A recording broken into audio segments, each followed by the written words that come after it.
Dalam pada itu, pengumuman kerajaan membenarkan orang ramai di negeri fasa kedua makan di kedai berkuat kuasa bermula hari ini melegakan peniaga. Rata-rata peniaga buat persediaan rapi bagi memastikan pematuhan SOP para pelanggan. Tidak terkecuali pengusaha kedai masakan Melayu di seberang jaya Pulau Pinang, Syamsul Munir Safini yang sudah bersedia menerima pelanggan untuk makan di kedainya. Ujarnya kebenaran itu dapat menghidupkan kembali kedainya selepas sekian lama bergantung kepada khidmat penghantar dan bawa balik susulan PKP yang bermula sejak Mei lalu. Antara usaha dilakukan untuk pastikan keselamatan pelanggan termasuk memberi tumpuan kepada kebersihan dan melakukan sanitasi yang kerap. Sebagai pengusaha kami terpaksa uh, menyediakan seorang pekerja lah untuk memeriksa sijil vaksinasi yang dikeluarkan oleh KKM ke atas mereka yang dah lengkap dos vaksinasi. So kami terpaksa keluarkan keperluan lah. Dia satu keperluan lah untuk hire pekerja untuk cek sijil vaksinasi ni. Selain kami terpaksa melakukan sanitasi meja makan, kerusi, tempat duduk pelanggan sebelum dan selepas mereka meninggalkan kedai lah. Dia bagi mengelakkan jangkitan sebarang wabak, dan kami risau benda ni boleh beri kesan lebih panjang kalau benda tu tak kita ambil enteng benda-benda yang sebegini.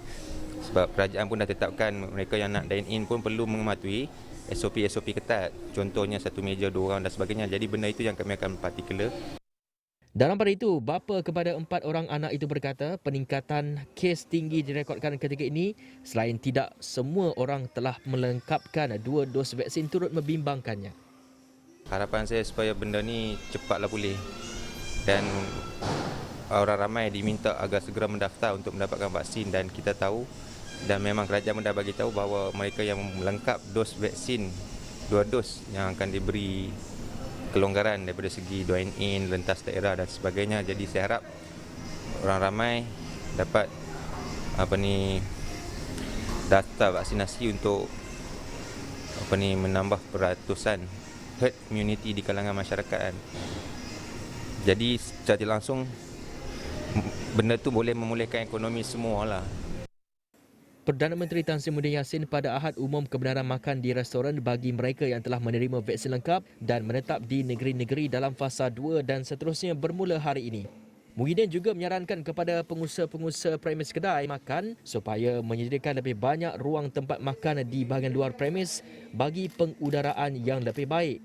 Selain itu, pemilik premis kedai makan perlu pastikan mereka yang memasuki premis untuk dine-in wajib menunjukkan sijil digital vaksinasi COVID-19 yang menunjukkan bahawa individu tersebut telah menerima vaksinasi lengkap.